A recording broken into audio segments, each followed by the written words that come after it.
नमस्कार। जम्मू कश्मीर में राजनीतिक गतिविधियां तेज हो गई हैं।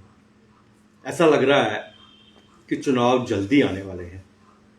बहुत सी स्टेटमेंट सामने आ रही हैं, बहुत सी चीज़ें सामने आ रही हैं और किसी न किसी तरह से जम्मू कश्मीर में जो विपक्ष है, जिस तरह से उनको सामने आना चाहिए था, मिल के आना चाहिए था, वो सब चीज़ें दिखाई नहीं दे रही यहाँ पे।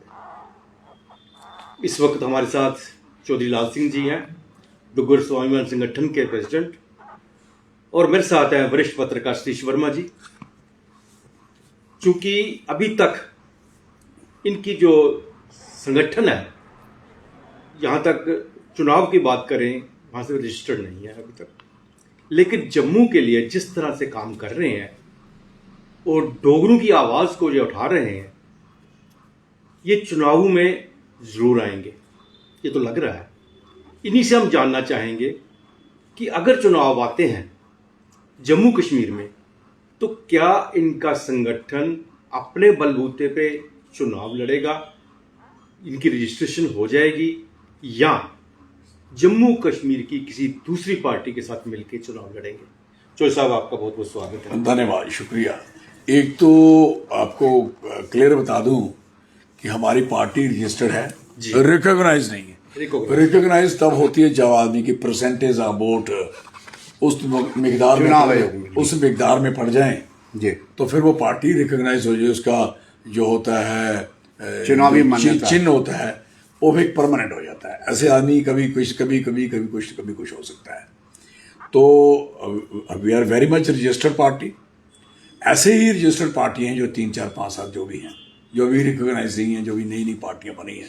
हमारे बाद पार्टी बनी जिनको ऑफिस भी दे दिए गए, प्रेसिडेंट बीजेपी के सामने अपनी कोठी भी दे दी गई उनको, और उनको ऑफिस भी, इधर भी ऑफिस, उधर भी ऑफिस, और बगैर वो भी रिकॉग्नाइज है रजिस्टर्ड पार्टी। जब पार्टी रजिस्टर्ड हो जाती है जी। तो तब उसको मान्यता तब हो जाती है जब रिकॉग्नाइज हो जाए। ऐसे रजिस्टर्ड तो रजिस्टर्ड पार्टी है, और नाम हमारा डोगरा स्वाभिमान संगठन पार्टी है। पहले संगठन था, फिर आके पार्टी लगाया था, तो कंप्लीट कर दिया लोगों का। हमने मूड नहीं खराब किया कि अब कहने लगे नाम नहीं चाहिए करना, फिर नहीं करना, तो फिर उस तरीके से कर दिया। तो हमारी पार्टी डेफिनेट इलेक्शन लड़ेगी और लोगों के सहयोग से लड़ेगी, और किसी के सहयोग की हमें जरूरत नहीं है। हमें सहयोग चाहिए लोगों का। अगर लोग हमारा सहयोग करते हैं, और लोगों के लिए ही हमने पार्टी बनाई है, ये किसी चौधरी लाल सिंह के लिए नहीं, या किसी व्यक्ति विशेष के लिए नहीं। हमें भी उतना ही बेनिफिट मिलेगा जितना बेनिफिट पूरे लोगों को, एक आम आदमी को मिलेगा। जो चीज़ें इसमें रखी गई हैं, सबसे इंपॉर्टेंट बात है कि हमारी ही पार्टी जो कह रही है हमें separate state with article 371। Okay, we are our party. और हमारी ही पार्टी जिसके पास इस समय एक मैनिफेस्टो है, जो हमने लगाया 36 पॉइंट का है, जिसे घोषणा पत्र कहते हैं, मंशूर कहते हैं। हम 3 और 4 भाषाओं में उसको हमने छाप दिया है और लोगों में दे दिया है। 36 पॉइंट है उसमें जम्मू की जितनी तकलीफें हैं, जितने कष्ट हैं, और क्यों हम सेपरेट स्टेट बनाना चाहते हैं, ये भी क्वेश्चन जब आप करेंगे उससे बात करेंगे। क्यों हम आर्टिकल 371 लेना चाहते हैं, जब भी आप कोई बात करेंगे विल गिव द आंसर। आपको लगता है कि चौधरी साहब, देखो जिस प्रकार आपका एक राजनीति करने का और काम करने का एज ए मंत्री, जो एक आपका एक तौर तरीका रहा है, आपको लगता है कि जिस प्रकार विपक्ष पूरा बिखरा हुआ है जम्मू कश्मीर में, खासतौर से बात करें, अगर हम बात करें कश्मीरी संगठनों की, संस्थाओं की, या दलों की, ग्रुपों की, वो लगता है गुपकार तक महदूद रह गया है। चाहे वो PDP हो, NC हो, या अवामी नेशनल कॉन्फ्रेंस, दूसरे पास इवन CPM जो तारिक आमी साहब हैं। क्या जम्मू में इस तरह का कोई मोर्चा या एलाइज बन सकता है? आपको ऐसी संभावनाएं दिखाई देती हैं? चूँकि क्लेम बहुत लोग करते हैं, एकजुट जम्मू भी जब क्लेम करता है कि वो बोलता है जी जम्मू के हितों के साथ खिलवाड़ हो रहा है, लेकिन ये हम आपसे समझना चाहते हैं, जो लाइक माइंडेड पार्टी हैं, जो आपके एजेंडे को भी समझें, 2 कदम आप भी बढ़ें, 2 कदम वो भी बढ़ें, ऐसा क्या हो सकता है? वही जैसे कश्मीर में ये इकट्ठे हो सकते हैं, कुपवार बन सकता है, जम्मू के हित के लिए क्यों नहीं हो सकता? हमने कोशिश की थी बड़ी क्लियर कट, और उसके बाद वो लोग कोई A पार्टी में चला गया, कोई B पार्टी में चला गया। हम तो इनसे भी, देवेंद्र राणा, सुरजीत सिंह साथिया साहब, और हर्षदेव सिंह, मनकोटिया, फिर हम अपने रमन भल्ला जी, हमने काफ़ी लोगों से अप्रोच किया, मैंने खुद, कि we must sit together for Jammu, और जम्मू के लिए, जम्मू के इश्यूज़ के लिए, जम्मू की स्टेट के लिए, जम्मू की प्रोग्रेस के लिए हम क्या क्या कर सकते हैं, वो हमने डिस्कस किया। और एक हमने सेमिनार भी किया, और जिसमें ये लोग शामिल थे, और 2 लोग पहले ही चले गए बीजेपी में। उसके बाद में तो हमने देखा है पार्टी ही को 1-2 बिखरी गई, पार्टी खत्म हो गई, वो बहुत बुरी बात है। और यहाँ तक सवाल है कि हमारी पार्टी में एक बड़ा क्लियर कट फंडा है कि एक बड़ी एब्सोल्यूट सेकुलरिज्म पे ही हम, एक मिनट, सेकुलरिज्म पे ही हम लोग तय करते हैं कि कोई भी काम हो, जम्मू के किसी हिंदू, मुस्लिम, सिख, ईसाई, किसी को किसी किस्म की ठेस ना लगे। इसलिए हमारा जिनसे भी समझौता हो सकता है, बात हो सकती है, वो सबसे पहले उसका एजेंडा बड़ा क्लियर होना चाहिए। ठीक। और जब तक वो एजेंडा, कुछ लोग फंडामेंटलिज्म, इस्लामिक फंडामेंटलिज्म की बात करते हैं, हम ऐसी बात नहीं कर सकते, वी कांट। जम्मू में 32% मुस्लिम है, 68% हिंदू पॉपुलेशन है। हम दोनों पॉपुलेशन को जोड़ना चाहते हैं। इन्होंने दोनों पॉपुलेशनों को तबाह बर्बाद किया है। 32 को कश्मीर की तरफ देखना पड़ता है, और 68 को ऐसे ही 50 पार्टियों में घुसना पड़ता है, इधर उधर जैसे 68 को। तो मैं चाहता हूँ ये टोटल जो 100% है पॉपुलेशन है हमारी, united as a Dogra. Dogra word ही एक ऐसा है कि जिसमें हिंदू है, मुस्लिम है, सिख है, ईसाई है, और सारे राजपूत है, ब्राह्मण है, शू कास्ट है, अपर कास्ट है, बैकवर्ड है, जो भी क्लास है, ये सारे के सारे डोगरा है। एक तो ये बात बड़ी क्लियर है, बहुत जरूरी है इस बात को बताना, इस बात को बताना बहुत जरूरी है। सबसे इंपॉर्टेंट है। और इसमें क्या है कि कोई भी भाषा है, जैसे डायलेक्ट इसके हैं, एग्जाम्पल भद्रवाही है, किश्तवाड़ी है, सिराजी है, पोगली है, मीरपुरी है, पुंछी है, गोजरी है, बकरवाली है, गद्दी है, पाडरी है, ये सारी की सारी भाषाएं वाले बोलने वाले लोग ये सब डोगरा सर्टिफिकेट लेके नौकरी आर्मी में करते थे। ठीक है, ठीक सर, इसलिए दे ऑल आर डोगरा। बिल्कुल, देयर इज नो कंफ्यूजन। कईयों ने कंफ्यूजन डालने की कोशिश की, मुझे 4 साल हो गए इस बात पे काम करते हुए, और इस कंफ्यूजन से लोगों को बढ़ने नहीं दिया। लोगों ने, मीरपुंछियों को, पुंछियों को, दूसरों को, तीसरों को, भद्रवाही को, जब हमने कहा कि जब when you are taking the Dogra certificate लेते हो, अब बंद हो गया तो सारे हो गए। जब आपको प्रेफरेंस है एज ए डोगरा, तो अब डोगरे ही हो तो ले रहे हो, फिर डुग्गर स्टेट के रहे हैं यार। हाँ, तो और इसका डायलेक्ट्स हैं, आपके डोगरी के डायलेक्ट्स हैं ये सारे, इसके पार्ट एंड पार्सल हैं। इसलिए जो 8 शेड्यूल में जब शामिल है, तो 8 डोगरा जब हम करते हैं तो ये सारी भाषाएं उसमें शामिल है, सबको प्रोत्साहन मिलता है, चाहे पोगली हो चाहे सिराजी हो। तो कहने का मकसद ये बड़ा क्लियर कट है कि हमें तो इलेक्शन इन मुद्दों पे लड़ना, जो मुद्दे हमने इस पे आपका घोषणा पत्र है ये, हमने ये देखा वेरी क्लियर। जो सब अभी आपने एक बात की कि जो कुछ रजिस्टर्ड पार्टी हैं उनको ऑफिस भी अलॉट हो चुके हैं, रेजिडेंशियल भी अलॉट हो चुके हैं, और आपको नोटिस दिया जा रहा है कि आप घर खाली कर दीजिए। हाँ, बेसिकली ये जो पार्टी है, जो सरकार है, एक बेवकूफ सरकार है, फुलिश सरकार है, ना तजर्बाकार सरकार है, अनडेमोक्रेटिक गवर्नमेंट है। डेफिनेट लोगों ने डेमोक्रेटिक तरीके से जिताया हुआ है, वोटों के जरिए जिताया, लेकिन जब किसी और को वोट पड़ते हैं तो उसको अनडेमोक्रेटिक कर देते हैं। तो इट मीन कारों की जो काम धंधा है इनका सारा अनडेमोक्रेटिक है। और हमने जो भी इनसे बात रखी है, जो करने जा रहे हैं, हम कहते हैं, वो सारी की सारी हमने कॉन्स्टिट्यूशन ऑफ इंडिया, आईन हिंद के मुताबिक बात करते हैं हम सारी, जो होनी भी चाहिए, है भी है। तो कहने का मकसद है कि इन्होंने जिस तरीके से इसको लिया है, पोलिटिकल पार्टीज ने, जिसको एक को नोटिस देना और चारों को, 10 को, 50 को नहीं देना, बिल्कुल। और फिर नोटिस भी क्यों देना, उस बंदे का पता ही नहीं इनको, ना उसके पास कोठी जम्मू में, कि उसको आप सिक्योरिटी जोन में रखना है, आपने जेट सिक्योरिटी दी है, आपको खुद पता होना चाहिए कि what you are doing there. दूसरा नंबर, आपको ये पता होना चाहिए कि ये आदमी ही कैसा है जिसके पास कोई रहने के लिए जगह नहीं है। फिर ऐसे उठ के कहीं बैठ जाए कहीं और, तो कल कुछ हो जाए, who are you responsible for this, security का क्या इंतजाम होगा, सिक्योरिटी कहाँ रखी जाएगी, कैसे कैसे किया जाएगा। तो कहने का मकसद है कि इन लोगों ने, जिसके 100 मीटर पे, 200 मीटर पे घर हैं, जिनको मेरे ख्याल है मिलिटेंट क्या कोई घर वाला नहीं जानता कि ये आदमी का कितने साल मिनिस्टर है। और 1.5-2 साल मिनिस्टर रहने के बाद, 2-2, 2.5 साल रहने के बाद, और एक टेन्योर पूरा नहीं लगाने के बाद असेंबली का, और हमने तो लगातार 10 साल मेंबर पार्लियामेंट रहे, 4 इलेक्शन ये असेंबली के, वाइफ ने इलेक्शन जीता, 2 आदमी यहाँ रहते हैं, एक एमएलए रहता है और एक वो रहता है। एमएलए की जितनी फैसिलिटीज़ हैं हम कोई इस्तेमाल नहीं करते, कोई नहीं करते, क्योंकि वो जब मेरे पास हम रहना ही इधर है तो फायदा क्या 2-2 कोटियाँ लेने का, हमने कभी नहीं ली। और दूसरा नंबर, जो एमएलए अगर एमपी में बनता हूँ, एमएलए बनते हैं तो 4 एमएलए कठुआ के कोठियाँ लेते हैं कठुआ में रहने के लिए, तो हम नहीं लेते कि हमारे पास कठुआ में घर था। हालांकि कई लोगों के पास थे भी, हमने कभी वो ये लालच नहीं हमें इस कोठी का क्या है भाई दी बड़ी दस, अगर लालच होते तो हम भी बड़े लोगों की तरह कोठियाँ बनाते, हमारे भी घर होते, हमारा सब कुछ होता।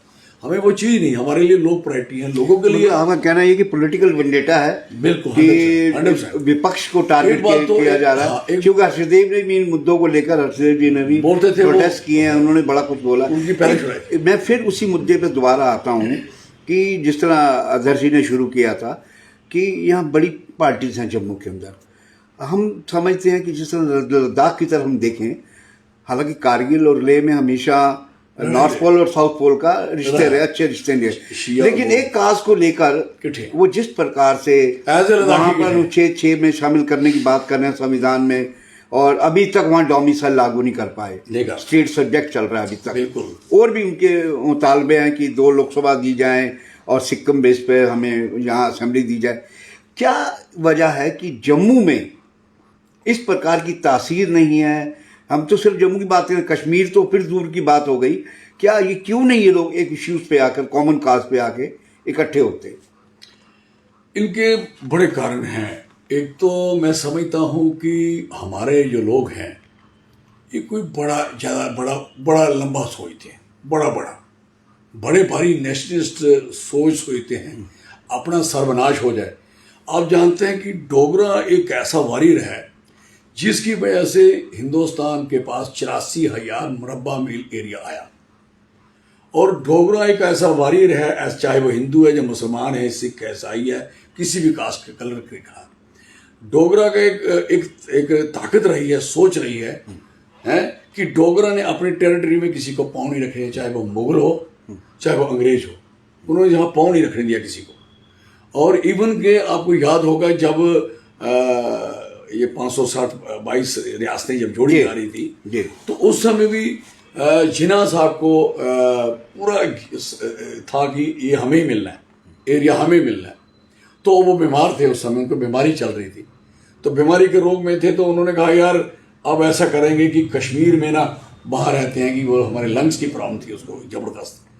तो वो बंदा उनका जो एडीसी था या कोई उनका ओएसडी था या पीएस था, उसने सर मैं राजा के पास जाता हूँ। आपको सुनकर हैरानगी, वो आ गया वहाँ, उनको एक खुशफहमी थी कि ये हमें मिलना है। ये जा नहीं सकते कहीं कि मुस्लिम पॉपुलेशन स्ट्रेंथ ज़्यादा थी यहाँ। वो आए तो उन्होंने राजा साहब को कहा कि ऐसे ऐसे है कि वो बीमार हैं तो वो यहाँ रहना चाहते, वैसे भी आपको इधर जाना है। उसने कहा सुनो, उनको कहना पाँव नहीं रखना इधर, बिल्कुल। और मेरी बात सुनो, मैं हैरान होता हूँ कि डोगरा कितना स्ट्रांग था, कभी इन्होंने फिजल रोड होने की बात, ऐसी बात नहीं करी। आज डोगरों को जो 72 ईयर कश्मीर की हुकूमत जहाँ काम कर गई, उन्होंने इनकी मत मार दी है, इनकी बोली भूल गए, अपने बच्चों से डोगरी बोलना भूल गए, डोगरा खाना लाना बाना भूल गए। अब तो ऐसे हो गए कि ये ऐसे जैसे कुचल जाता ना आदमी, कुचल गुंजड़ पे ही थे। तो ये उस गुंजड़ को हम खोलने जा रहे हैं, बड़े खोल दिए। अभी कोई पहले सोची क्या है यह डोगर, अब सारे बोलते हैं यह डोगर। एक बात तो चली, भाई साहब अमेरिका उधर भी बोली जाती है, इधर भी नारा लगता है हिंदुस्तान में, गाने भी गाना शुरू हो गए, डोगरा हवेली बन गई, डोगरा हेरिटेज भी होटल बन गए, डोगरा दरबार भी बन गया है, डोगरा कल्चर आइटमें भी शुरू, डोगरा गाने भी शुरू हो गए। इट मीन ये चीज बढ़ने जा रही है। और जब ये हमने सबको ये समझ का समय है ना, रीच कितनी होनी चाहिए लोगों के पास, रीच जितनी, मतलब आपका कहना यह है कि पॉलिटिकल एजेंडे पर एक कॉज पर इकट्ठे होने पर भी समय लगेगा? नहीं, बिल्कुल समय लगना है, और तेजी से हम इकट्ठे हो जाएंगे। और कुछ मैक्सिमम पार्टियां यहाँ कोई है नहीं, डोगरा बेस पार्टी यहाँ है कोई नहीं। हम किसके साथ समझौता करें? हमने पॉलिटिकल पार्टीज जरूर हैं, जैसे कांग्रेस है, बीजेपी तो उसने तो तबाह किया है, तो उसके बाद बाकी पार्टियां जो हैं वो कितनी पार्टी हैं बाकी किसके साथ तालमेल करें? और जो पार्टी जो अगर कोई ऑर्गेनाइजेशन किसी धर्म और जाति के खिलाफ बात करेंगे उनके साथ हम नहीं कर सकते ना, जब वो एजेंडे में। और हमने ये तय किया, हालांकि और भी पार्टियां बनाई जाए, गुलाम नबी आज़ाद भी बना रहे हैं, बाकी बना रहे हैं, पता नहीं ये जम्मू तक बनाते हैं, कश्मीर तक बनाते हैं, हिंदुस्तान तक बनाते हैं, कहाँ तक बनाते हैं। इसलिए जम्मू में कहाँ तक अलायंस होता, कहाँ तक होता, कहाँ नहीं होता, कांग्रेस के साथ किस मुद्दों पे होता, हमारा बड़ा क्लियर है कि हमें 371 चाहिए जम्मू को, और विद आर्टिकल 371 चाहिए। तो सर मैं ये अब जब जम्मू की बात आप करते हैं ना, जब डोगरी की बात करते हैं, अब भारतीय जनता पार्टी ने नारा दे दिया है कि जम्मू का चीफ मिनिस्टर होगा। जब वो जम्मू का चीफ मिनिस्टर बनाने की बात करते हैं, उस वक्त मतलब आप उसके बारे में क्या राय रखते हैं, और क्या सचमुच अगर जरूरत पड़ेगी आपको जम्मू का चीफ मिनिस्टर बनाने की, तो भारतीय जनता पार्टी के साथ जा सकते हैं? सिर्फ जम्मू का ही चीफ मिनिस्टर बनने से ही मसला नहीं है। जम्मू के लिए हमारे जो प्रोग्राम्स हैं, जम्मू के लिए हम देना क्या चाहते हैं। अगर ये जम्मू का चीफ मिनिस्टर बनाना चाहते तो इनको बाहर के लोगों को लाने की क्या जरूरत, मैं पूछना चाहता हूं। फिर उनकी सपोर्ट की क्या जरूरत पड़ेगी? और जब आप बाहर के लोग ला रहे हैं तो इट मीन आप जम्मू को, जम्मू की डोगरी को, जम्मू की बोली को, जम्मू की उसको डिल्यूशन करना चाहते हो, उसको तबाह और बर्बाद कर रहे हैं। जो हमारा प्राइड है, डोगरा प्राइड है, उसको खत्म करने के चक्कर भी हो। ये हम कैसे यकीन कर लेंगे जम्मू का चीफ मिनिस्टर ला सकते हैं? Question does not rise.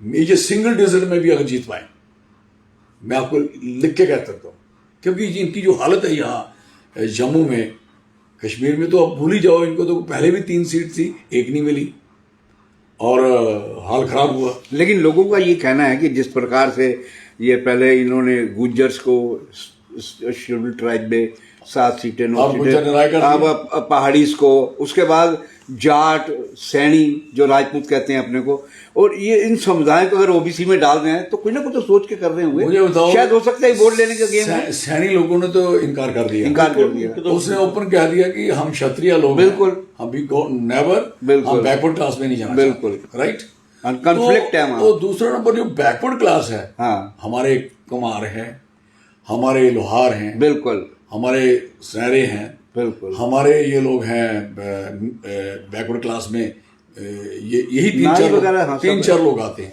मुझे बताओ, इनका शेयर आप डिवाइड करना चाहते हो क्या? बकवास करते हो आप लोग।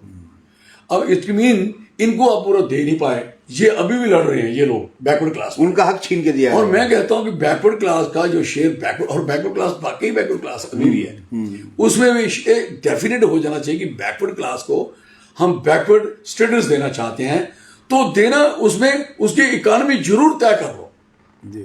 उस IAS ऑफिसर को, IPS ऑफिसर को, बड़े आदमी को, जिसके बच्चे कॉन्वेंट स्कूल पढ़ते हैं, तो दूसरा बैकवर्ड वाला, वो नाई हजाम करने वाला, वो पार्लो वाले से थोड़ी मुकाबला करेगा और दूसरे वाले से थोड़ी मुकाबला करेगा। इसलिए ये चीजें इकोनॉमिक बेस पे तय हो जानी चाहिए। बिल्कुल। दूसरा नंबर, तीसरी जो बात इन्होंने गुजरों की बात करी है, गुजरों को मुझे बताओ, मेजॉरिटी में गुज्जर जो है उसको बेनिफिट मिला ही नहीं आज तक, मैं पर्सनली जानता हूं।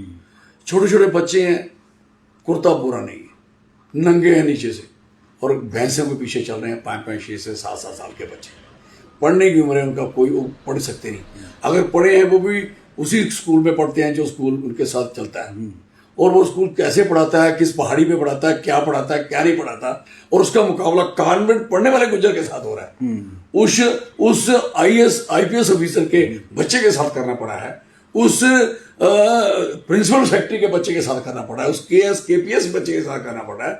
ये सबसे पहले इनको दूर करना पड़ेगा। आर्थिक आधार पर मैं कहता हूँ गुजरों को दो, लेकिन आर्थिक आधार गुजरों को हम नहीं कहते यार हमें दे दो, हम नहीं चाहते, लेकिन गुज्जर का हिस्सा, गुज्जर आप 10 सीट्स दे रहे हो, कल वो सीट में आएंगे कौन? वो गुज्जर आएंगे, पैसे वाले लोग, वो कभी नहीं आ सकते। ये सब गलत है, सब झूठ है। बकरवाल जिसकी, और जो औरत ने बच्चा पकड़ा, दूध पिला रही है, उसकी आगे बकरियां भाग रही हैं, वो ऐसे बच्चा पकड़ा, उसके पीछे भागती है, दूध पिला रही है, भाग रही है। कोई बड़ा अमीर आदमी बकरवाल गुजर जिसकी वाइफ ऐसे भाग रही हो सड़क पे, ये अब तो गुज्जर का ही आईएएस अफसर आ गए, एडमिनिस्ट्रेटिव सर्विस बहुत है।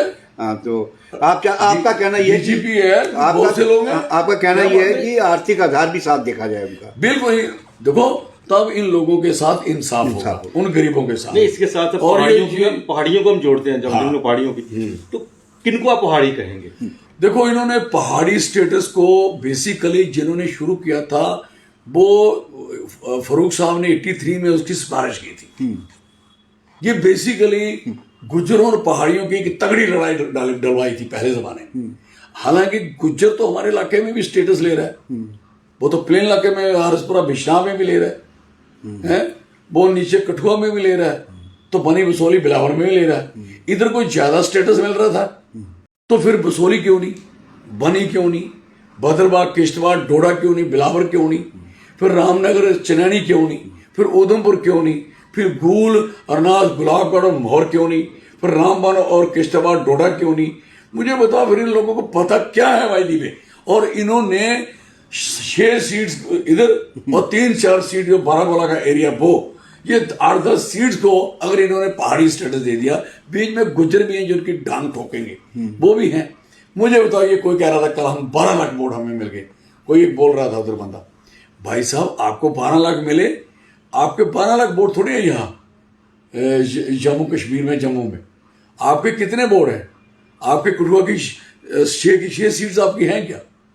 उनको कहाँ मिला पहाड़ी? सिर्फ हमारी कठुआ की 1 सीट है जो समझ लो कि पहाड़ी नहीं है, बाकी तो 5 की 5 सीट पहाड़ी है। उनका क्या होगा? बिल्कुल। हमारी कंडियों की हालत देखो, मरैलों की हालत देखो, आप वहां रास्ते नहीं है और 10-10, 15-15, 20-20 किलोमीटर हेडक्वार्टर के नजदीक हैं, जिनका जीना हराम है मैं कह सकता हूं। आप बताइए, आप स्टेटस की बात, और मैं एक और बताना चाहता हूं, असली में पहाड़ जो है, पहाड़ को स्टेटस देने का मकसद होता है कि पहाड़ के पानी, पहाड़ के मिनरल माइंस, मिनरल, पहाड़ के जंगल, पहाड़ी इलाके को सेव करना बेसिक, और वहां जो जाती रहती है ऑटोमेटिक सेव, इसलिए स्टेटस होता है। वहां कोई आउटसाइडर्स बसे ना, वहां के कोठियां ना बन जाए, वहां बड़े बड़े मकान ना बन जाए, वहां पॉपुलेशन ना बढ़ जाए, वहां कटाव ना शुरू हो जाए, वहां कोई इंडस्ट्रियलाइज ना हो जाए। इसलिए पहाड़ों को रोकने के लिए एक स्टेटस था, पहाड़ी स्टेटस जिसको कहा जा सकता है, उसी के तरीके, उसी को ही 371 दिया गया था। ये जनाब को फॉर काइंड इन्फॉर्मेशन, आप देखिए 369 आर्टिकल पे जब वे पहुंचे, इन्होंने बनाया 369 आर्टिकल। आर्टिकल में आईने हिंद में कहा गया कि हमारे पास एक प्रावधान होना चाहिए, जिस प्रावधान से, प्रोविजन से हम लोग किसी भी स्टेट को कोई स्पेशल स्टेटस या दर्जा, पहाड़ी इलाके को, किसको जो कल को इरोड ना हो जाए, कहीं ग्लोबल वार्मिंग ना हो जाए, कोई तबाही ना हो जाए, तो उसको रोकने के लिए इन्होंने 370 बनाया, फिर 69 बनाया, और उसी 69 को एक्सपेंड किया तो 370 ऑटोमेटिक असली मिला, जम्मू को मिला, जम्मू कश्मीर को। अभी यहां ही मिला तो आपका गुजरात, आपका महाराष्ट्र, उन्होंने मराठवाड़ा, विदर्भा और सौराष्ट्र उसके लिए लड़ाई लड़ी, तो इन्होंने उनको 371 दे दिया। अभी 371 हो रहा था, तो आगे जो पहाड़ी इलाके हैं भी इनके लिए ये नहीं होगा, तो ये पहाड़ बह जाएंगे नीचे, सारे जितनी बंदरगाहें डूब जाएंगी, कल को क्या कुछ हो सकता है। जैसे उत्तराखंड ने तो कर दिया, उत्तराखंड की जो हालत हुई है, यू नो बेटर, उत्तराखंड की तो हालत ये बन चुकी है कि उत्तराखंड में इतने बड़े बड़े होटल बन गए, सारा पहाड़ ही धंस गया। जैसे हमारी वैष्णो देवी का ये बेड़ागर कर रहे हैं ये लोग श्राइन वाले। तो कहने का मकसद है, वो 370 और 71 जब बना हो, तो उन्होंने कहा भाई 72 बनेगा, 73 बनेगा, 74 बनेगा, उनका 371 ए कर दो, ये जनाब के notice. Otherwise 371 is the 70, 370 is the 369। और जब ए किया तो इन्होंने सबसे पहले नागालैंड को दिया। नागालैंड 371 ए में आया, बी में असम आया, सी में मणिपुर आया। मणिपुर की मैं बात सुनाता हूं, मणिपुर में अगर किसी को जाना हो तो वहां ये कहना पड़ता है कि मैं कितने दिन के लिए जा रहा हूं, वो भी 371 है, आईने हिंद ने दिया, कॉन्स्टिट्यूशन ऑफ इंडिया ने दिया, दिस इज वेरी क्लियर। और वो मुझे बताइए, वो इसलिए है, हालांकि मणिपुर की आबादी जो 90% है, वो 10% प्लेन एरिया नीचे बाहर रहती है, 90% पॉपुलेशन, और जो 10% पॉपुलेशन यहाँ पहाड़ों में रहती है।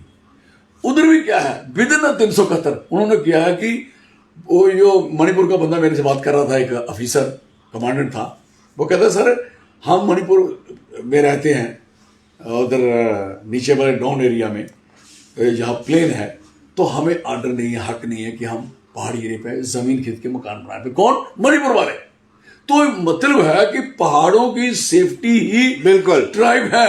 असली में इनको अकल नहीं कि पुंछर जोरी में कौन इसका पानी तो पीछे से आ रहा है। ठीक। आपको भद्रवाह, किश्तवाड़, डोडा है, आपका मानसरोवर, ये चीजें जो नदियां निकल रही हैं, नाले निकल रहे हैं, जो आ रहे हैं, इनको कोई रोक ना लगे। इनके जंगल, कहीं देवदार, कहीं कुछ, ये सारी चीजें कैसे, कहीं मसाले, कहीं नेजे, ये सारी चीजें कैसे बचाए जाए, कहीं गुछिए, इनको सबको रोकने के लिए। और पानी कल को गुजरात ना डूब जाए उसके किनारे, उसकी बंदरगाह ना डूब जाए, कहीं आपका चेन्नई, मद्रास, आपके एरिए मुंबई। मतलब आपका कहना ये है कि ये जो रिजर्वेशन से इस मकसद दे रहे हैं कि इनको सत्ता मिल जाए। हाँ, और इनको ये कोई मतलब नहीं है, इनको ये अकल नहीं है, और सत्ता इनको मिलेगी नहीं। क्यों? अब 90% एरियन से टूट गया जी, वो तो खिलाफ हो गया, उसके ही चेष्टा हम लड़ेंगे। हमें अच्छा हो गया, मुझे बहुत खुशी है। सारे पहाड़ियों को आपके माध्यम से कहना चाहता हूँ, इकट्ठे हो जाओ, विल फाइट अगेंस्ट दिस, और आपको स्टेटस दिलवा के छोड़ेंगे हम लोग जी। तो इसमें मैं आखिर में ये जानना चाहूंगा कि चुनाव आते हैं तो आपकी जो पार्टी है कितनी सीटों पे चुनाव लड़ेगी? देखो, हम जम्मू की पार्टी है, जम्मू को स्टेट मानते हैं, जम्मू पे ही इलेक्शन लड़ेंगे, जम्मू की सारी सीट्स पे इलेक्शन लड़ेंगे। कितना कामयाब हो पाए, कितना, अगर हम कामयाब हो गए, एक बात तो बड़ी क्लियर है कि जम्मू हमारा ऐश करेगा, मौज लेगा। हमें तो उन्होंने देखा है as a health minister, health and medical education minister देखा है, हमें फॉरेस्ट मिनिस्टर देखा है। अगर कोई कसूर है निकाल दें। इसलिए कोठी नहीं है ना जम्मू शहर में, इसलिए मकान नहीं है ना। हम सेवा भाव में, मेरी party total meant for people, Jammu Dogra के लिए। और हमारी जो पहचान है कोई खराब कर देगा, बर्बाद कर देगा, वी नेवर टॉलरेट। ये हमारी पहचान को बर्बाद करना चाहते हैं ना, दे आर डिल्यूटिंग वी पीपल कि इसको भी ले आओ। मुझे बताओ, ये हमें दफ्तर नहीं मिला, जैसे आपने कहा कोठी हमसे छीनी की बात करी। मैं कह रहा हूं एक कोठियां, अब काफी ऐसे चोर चक्के लोग जो रोज इस समय हमारा माहौल खड़ा है, इस समय हमने देखा है कि मैक्सिमम लोगों के शटर टूट रहे हैं। लड़के ऐसे ऐसे आगे जो हमारी कभी लोगों में सोच नहीं आ सकती कि औरत मान के बच्चे उठाए जा रहे हैं या चेन स्नैचिंग हो रही है। और इतनी चोर बजारी, ये कोठियां खाली छोड़ के इनके टूटियां तड़वानी है, इन्होंने इनकी चोरियां करवानी है। क्या इनका मन आ गया कि कोई जो आ रहे हैं उनका कारोबार? एक लास्ट सवाल मेरा भी है। आप चूंकि मेंबर पार्लियामेंट रहे हैं, आपने देश की सियासत को देखा है, देश की सियासत को देखा है। इनसे मेरे ज्यादा साल हो गए जो अभी भी बैठे हुए हैं। ये मौजूदा जो माहौल देश का है, विपक्ष अक्सर ये कहता है कि ये हुकूमत आने के बाद कॉन्स्टिट्यूशन, जितने कॉन्स्टिट्यूशनल इदारे हैं उनका इरोजन, उनको दबाया कुचलाया जा रहा है। आपको क्या लगता है कोई विपक्ष में कोई लीडरशिप ऐसी रोशनी किरण दिखाई देती है जो आने वाले समय में विपक्ष का एक चेहरे के रूप में सामने आ सकती? मैं सेल्फिश नहीं होना चाहता जी, लेकिन पहले मेरे ही एक चेहरा रख लो जी, इतनी बरसों से जी, और इसके साथ 10 चेहरे और लगा दो। आजकल लोग कंपटीशन करते हैं जी, 10 चेहरे हर एक पार्टियों के लगा के हमारा भी लगा दो। जी। लोग खुद फैसला करेंगे कि लोग क्या चाहते हैं। चेहरा तो लोगों को पसंद आना चाहिए, और चेहरे के साथ साथ उसके पास सामान क्या है, उसके पास जो है क्या है, उसका मकसद क्या है। अगर ऐसे ही हवा में, पहली पार्टी है ना जिसके पास घोषणा पत्र है, मैनिफेस्टो है, और ये बताए ना किसी का क्यों नहीं निकला था। नहीं, मैं नेशनल लेवल पे कह रहा हूं। मैं नेशनल लेवल की बात करूं तो नेशनल लेवल में लोगों में एक माहौल तो बना हुआ है जी, कि ऑल पार्टी यूनाइट हो रही है।